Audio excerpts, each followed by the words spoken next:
আসসালামু আলাইকুম রহমতুল্লাহি ওবরকাতুহু। সম্মানিত দর্শক, ডক্টর মোহাম্মদ ইউনূসের জামানাতে যে মানবিক করিডোরের কথাবার্তা হচ্ছে, যেভাবে রোহিঙ্গাদেরকে ব্যবহার করে মায়ানমারের অভ্যন্তরে একটি রোহিঙ্গা রাষ্ট্র, একটি মুসলিম রোহিঙ্গা রাষ্ট্র অথবা একটি খ্রিস্টান রাষ্ট্র, যে অ্যাঙ্গেল থেকেই হোক না কেন, এগুলো নিয়ে তো কথাবার্তা হচ্ছে। আগামী দিনগুলোতে সম্ভাব্য যে সমস্যাগুলো দেখা দিতে পারে, সেই সমস্যার গোড়াগুলো যদি আপনি আরাকান রাজ্যে দেখেন, সেখানে কি হলো, সেখানে প্রথমে জাতিগত একটা দাঙ্গা, অর্থাৎ বৌদ্ধরা রোহিঙ্গাদেরকে মেনে নিতে পারছিল না। এটা অ্যাবসলিউটলি জাতিগত দাঙ্গা। এবং এই বৌদ্ধরা রোহিঙ্গাদেরকে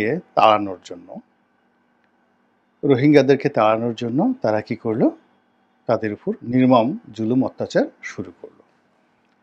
ফলে রোহিঙ্গাদের মধ্যে বেশ কয়েকটা গ্রুপ হয়ে গেল সশস্ত্র, এবং এই গ্রুপগুলোর কয়েকটির সঙ্গে শেখ হাসিনার জমানার যে প্রশাসন, তাদের একটা যোগাযোগ হলো এবং এখান থেকে অর্থ অস্ত্র সরবরাহ করা হলো। এবং তারই প্রেক্ষিতে কি হলো, এই রোহিঙ্গাদের যে সশস্ত্র গ্রুপটি, তারা তৎকালীন সামরিক সরকারের যে সেনা চৌকি, পরপর কয়েকটা সেনা চৌকিতে আক্রমণ চালালো। তাহলে প্রথম যেটা হলো 2010-11 সনে বা 9-10 সনে কিছু রোহিঙ্গা এসেছিল। ওটার সঙ্গে আসলে মায়ানমার সরকারের বা সরকারি বাহিনীর কোনো ভূমিকা ছিল না। ওরা স্থানীয় বৌদ্ধদের সঙ্গে পেরে উঠছিল না। কিন্তু দ্বিতীয় দফায় যে 10 লাখ 12 লাখ রোহিঙ্গা এলো, এটা সরাসরি মায়ানমার সরকার তাদেরকে বাংলাদেশের মধ্যে পুশিং করেছে। এই কারণ হলো যে এই সশস্ত্র গ্রুপটি তখন আরাকান আর্মি তৈরি হয়নি, সশস্ত্র গ্রুপটি এই বাংলাদেশে এসেছে। রোহিঙ্গারা যখন বাংলাদেশে ঢুকে গেল, তখন এদের যে সশস্ত্র গ্রুপগুলো তারাও বাংলাদেশে ঢুকে গেল। এবং যেহেতু শেখ হাসিনা জমানার এই কাজগুলো সামরিক সিদ্ধান্তে হয়েছে, কাজেই রাজনৈতিক অঙ্গনের কেউ এই বিষয় নিয়ে কথা বলেনি, পত্রপত্রিকা লেখালেখি হয়নি। এর কারণ হলো তখন ডিজিএফআই থেকে শুরু করে সমস্ত প্রতিষ্ঠানের দাপট এত বেশি যে এই পুরো কর্মকাণ্ডের সঙ্গে যে আমাদের একটা সামরিক ভুল, রাজনৈতিক ভুল সিদ্ধান্ত ছিল, এটি ওই মুহূর্তে কেউ প্রকাশ করতে সাহস পায়নি, গোপনে গোপনে যে কাজগুলো করেছে। তো এই যে এখন চলে আসছে, অবস্থা দৃষ্টি মনে হতে পারে যে মায়ানমারের সামরিক সরকার এত খারাপ, তারা এই 12 লক্ষ লোককে পাঠিয়ে দিল, কিংবা বৌদ্ধরা এত খারাপ। কিন্তু এর ঘটনার পেছনে যে কলকাঠিতে ভুল সিদ্ধান্ত ছিল, সেই বিষয়গুলো এখন খোলামেলা আলোচনা করার সময় এসে গেছে। এরপর কি হলো দেখেন, সেই রোহিঙ্গারা চলে এলেন, তার সঙ্গে সঙ্গে তাদের যে সশস্ত্র গ্রুপ, একটা অংশ ওখানে রয়ে গেল, আর বড় অংশটা বাংলাদেশে থেকে গেল। এবং এখানে থেকে তারা মাঝে মধ্যে ওখানে আক্রমণ চালায়। এবং বাংলাদেশে 12 লক্ষ রোহিঙ্গা আসার পরেও কিন্তু 7-8 লাখ রোহিঙ্গা ওখানে তখনও রয়ে গেছে। যারা এই বাংলাদেশে যে রোহিঙ্গা গ্রুপ যারা এসেছে, বা এই যে সকল সশস্ত্র গ্রুপ বাংলাদেশের সঙ্গে যোগাযোগ রক্ষা করতো, তাদেরকে তারা পছন্দ করতো না। এই গ্রুপগুলো তারা সরাসরি মায়ানমার আর্মির পক্ষে অবস্থান নিল। এবং ওই যে মায়ানমারে আরাকানে যারা থাকে রোহিঙ্গা, তাদের মধ্যেও বেশ কয়েকটা সশস্ত্র গ্রুপ, তারা এই আরশার এগেনস্টে তারা মায়ানমার সরকারের দালাল হয়ে গেল।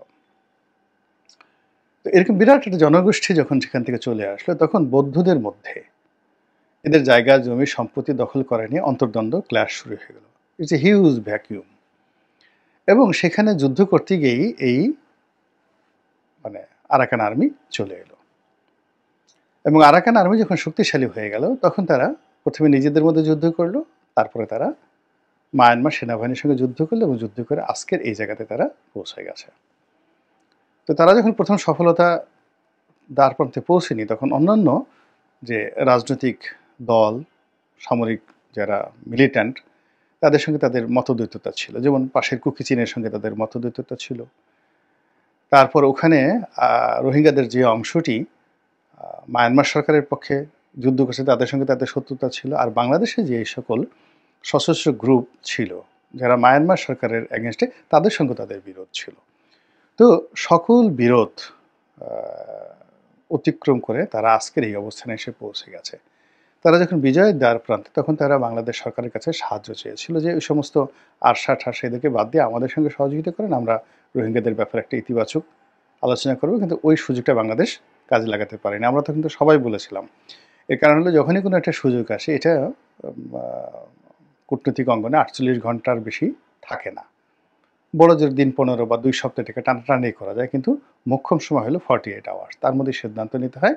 তো আরাকান আর্মি যখন এই সহযোগিতা চাচ্ছিলেন তখন বাংলাদেশের অনেকেই আমরা বলেছিলাম যে এই মুহূর্তে সেনাবাহিনীর এই সমস্ত আরশা ফারসা সব বাদ দিয়ে ওদের সাথে যোগাযোগ করে এই সময়টাতে যদি একটা বিগ ইনভেস্টমেন্ট করে হলো এই 12 লক্ষ রোহিঙ্গাকে নোম্যান্স ল্যান্ডে নিয়ে যাওয়া হতো, সেটা ভালো ছিল। কিন্তু তখন ওই যে মায়ানমার সরকারের সাথে সম্পর্ক, ভারত চীনের সাথে সম্পর্ক, নানা রকম মানে তৎপরতার কারণে আওয়ামী লীগ জমানাতে সেই জিনিসটি করা সম্ভব হয়নি।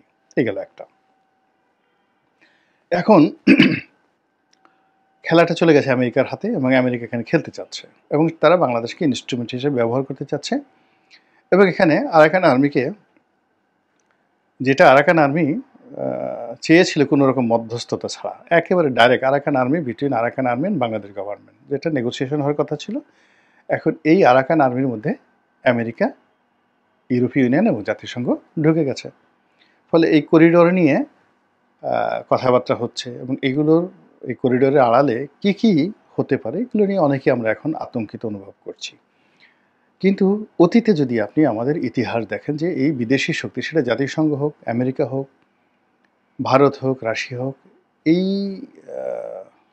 মতাদর্শের বা তাদের লোভের বা তাদের কর্মকাণ্ডের ফলে যারা রেসপন্ড করেছে তাদের কি দুর্ভোগ এবং দুর্দশা হয়েছে তার কিছু নমুনা আমি একেবারে স্বাধীনতার পর থেকে বলি। যখন মুক্তিযুদ্ধ শুরু হলো তখন দুটো গ্রুপ হয়ে গেল, খুব সংক্ষেপে বলে ফেলবো। একটা হলো তাজউদ্দিন গ্রুপ, আর একটা হলো যাকে বলা হয় শেখ ফজলুল হক মনি গ্রুপ। উনি প্রধানমন্ত্রী হতে চাইলেন। আর একটা পাকিস্তান গ্রুপ খন্দকার মোশতাকের নেতৃত্বে আর তাজউদ্দিনের নেতৃত্বে পলিটিক্যালি পুরো ইন্ডিয়ান একটা গ্রুপ। এরা কলকাতাতে বসে সারাদিন দ্বন্দ্ব সংঘাত করে। আর মুক্তিযোদ্ধাদের মধ্যেও বেশ কয়েকটি গ্রুপ হয়ে গেল। ঠিক ওই সময়টাতেই আব্দুর রাজ্জাক, ফজলুল হক মনি তারা সবাই মিলে মুজিব বাহিনী গঠন করলেন এবং এই মুজিব বাহিনীর দাপটি পরবর্তীকালে বঙ্গবন্ধু সরকারে এতটা প্রভাব বিস্তার করে যে তখন ছাত্রলীগ ভেঙে জাসদ হয়ে গেল। তো ছাত্রলীগ ভেঙে জাসদ হয়ে গেল এবং জাসদ সশস্ত্র বিপ্লব করলো, যুদ্ধ অস্ত্র নিয়ে নামে পড়লো এবং তার প্রেক্ষিতে বঙ্গবন্ধুকে প্রাণ হারাতে হলো। আর জাসদ যারা করলো তাদের 2 পয়সা লাভ হলো না, মধ্যে থেকে একটা সরকারের সর্বনাশ হয়ে গেল, দেশের সর্বনাশ হয়ে গেল এবং হাজার হাজার নয় লাখ লাখ তরুণ এবং তরুণীর জীবন শেষ হয়ে গেল এই ভারতীয় চক্রান্তে জাসদের মাধ্যমে। এটা থামলো না জিয়াউর রহমানের আমলে। প্রথমে জিয়াউর রহমান সাহেব চেষ্টা করলেন যে জাসদকে দমন করবেন, কিন্তু পরবর্তীতে তিনি ভারতের চাপে হোক যে কোনো কারণে হোক না কেন জাসদের সঙ্গে একটা নেগোসিয়েশনে আসতে বাধ্য হলেন। তার প্রেক্ষিতে আসম আব্দুর রবকে জেলখানা থেকে বের করে জার্মানিতে চিকিৎসা করতে পাঠানো হলো এবং তার পরিণতিতে প্রেসিডেন্ট জিয়াউর রহমানকে জীবন দিয়ে তার ঋণ শোধ করতে হয়েছিল এবং ওই সময়টিতে আবার পূর্ব বাংলা সর্বহারা পার্টি গড়ে উঠল। যাই হোক, এখন আমরা বেগম জিয়ার আমল ধরি।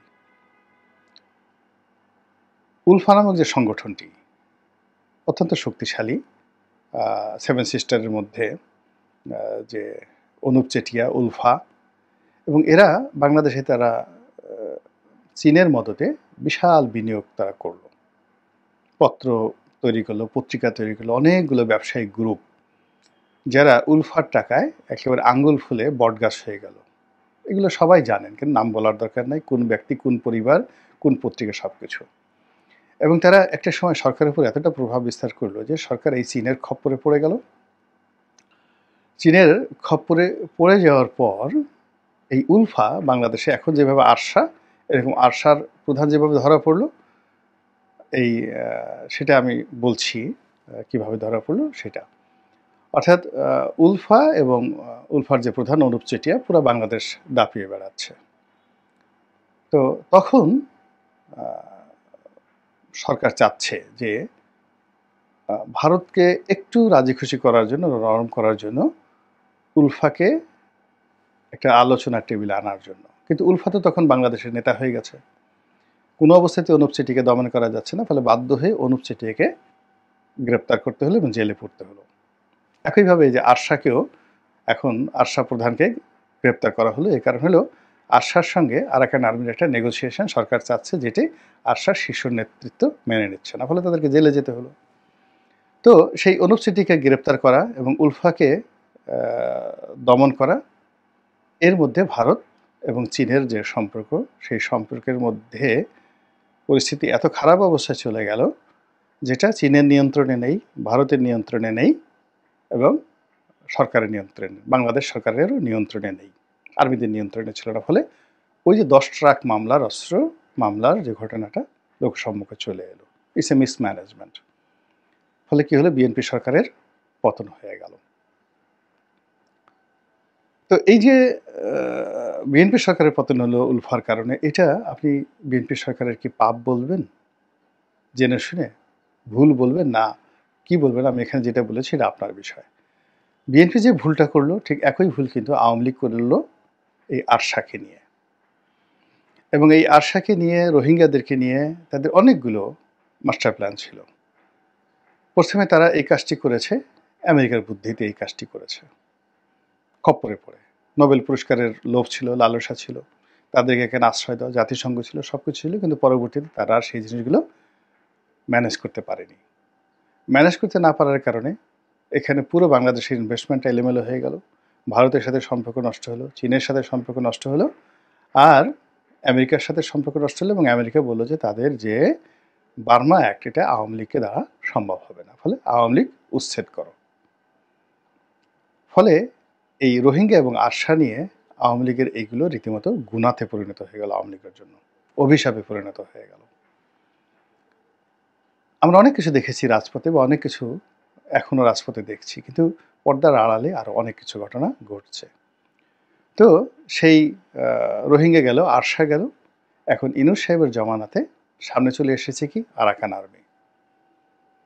তো আরাকান আর্মি, অর্থাৎ যে কাজটি আরশাকে দিয়ে আমেরিকা করার চেষ্টা করেছে, ওটা প্রজেক্ট ফেল করার পর প্ল্যান সি অনুযায়ী বা প্ল্যান বি অনুযায়ী তারা এখন পিক আপ করেছে আরাকান আর্মিকে। এবং সেই আরাকান আর্মিকে জলে, স্থলে, অন্তরীকে সাহায্য করার জন্য আগে তারা যেভাবে লুকোচুরি করেছে, এখন তারা সেটা লুকোচুরি করছে না, তারা এবার সরাসরি মাঠে নেমেছে। ঘন ঘন তাদের সামরিক বিশেষজ্ঞরা আসছে, কথাবার্তা বলছে, ওয়াশিংটনে কথা হচ্ছে, নিউ ইয়র্কে কথা হচ্ছে, কাতারে কথা হচ্ছে, দুবাইতে কথা হচ্ছে, বাংলাদেশে কথাবার্তা হচ্ছে। এবং আমাদের অতীতে বাইরের শক্তির মদদে যে সকল সশস্ত্র ঘটনা ঘটেছে, সেটা উলফা বলেন, সর্বহারা পার্টি বলেন, জাসদ বলেন, কিংবা আরশা বলেন, তার চাইতেও বহু গুণ, যাকে বলা হয় নৃশংসতা নিয়ে, নির্মমতা নিয়ে, কঠিন বাস্তবতা নিয়ে পুরো দেশ জাতির উপর এই আরাকান আর্মির যে গজব, এই গজব আবর্তিত হতে যাচ্ছে। আমরা যদি সতর্ক না হই, সচেতন না হই, দক্ষ না হই, অভিজ্ঞ না হই, তাহলে যে রোহিঙ্গারা দলে দলে সীমান্ত পাড়ি দিয়ে আমাদের দেশে এসেছে,